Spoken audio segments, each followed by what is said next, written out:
So perimenopause is a time before menopause, the actual menopause happens, and this is usually a few years. It could be even up to 5 years before menopause happens. So for example, if your menopause was going to start at the age of 50, it could start even from the age of 45. Okay, so this time is basically the estrogen and the progesterone hormones levels are shutting down, or they're going down, and this presents with many symptoms. Because of that, the woman can actually have symptoms all the way from the head to the toe. So one of the common symptoms that a woman may present with is irregular periods, or the periods being haywire.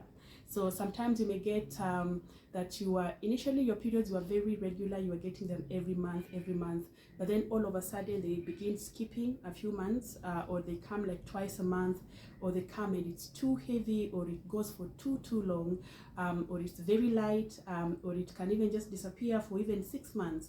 And we get a lot of women in their perimenopausal years just coming because of this menstrual problem. They wonder what has happened, but it's basically the hormones shutting down. So that is one of the big symptoms that we see in the perimenopause time. The other one is hot flashes. So hot flashes it occurs when there is a sudden wave of heat that may start from your neck all the way up to your head. It comes like a flash, hence the word hot flashes, and it may last for like a minute or two. Generally, the women will feel very hot for a few minutes, and then after that they just sweat, or they feel chilly and cold, or hot, and this can happen randomly throughout the day. Sometimes a few women get it many times in a day. Sometimes it could be once in a while. It varies from person to person. The other one is night sweats. So night sweats is it occurs at night. You find yourself sweating too much. You have to change sheets sometimes, even because you just are soaking your bed sheets, and you have to change so that you can sleep comfortable. And this can even happen many times in a night. One of the other symptoms is also lack of sleep, or just what we call insomnia. Lack of sleep, it occurs sometimes just naturally because of the menopause itself, but sometimes it's also just because of the night sweats that happen, and you have to wake up all the time to change your bed sheets, or to make yourself feel comfortable. So it may be difficult for you to initiate sleep or to maintain sleep, or sometimes you wake up too early because you have just run short of sleep. So all that can happen.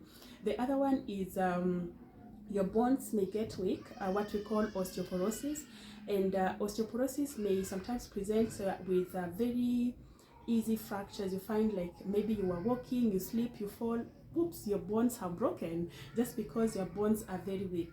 So we get osteoporosis also in menopause because estrogen is essential in just maintaining the bone health as well.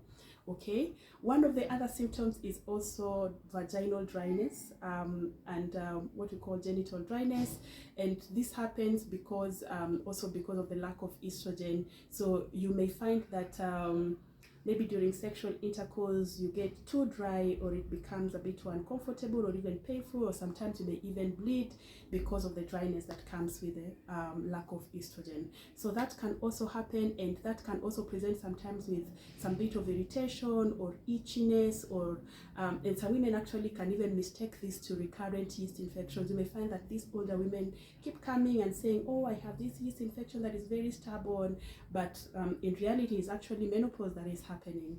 So all these symptoms can happen, and it varies in terms of how bad it is. It varies from person to person. There are those ones who have very bothersome symptoms, and there are those ones whose symptoms are very mild, and there are those ones who don't even experience anything at all. Okay.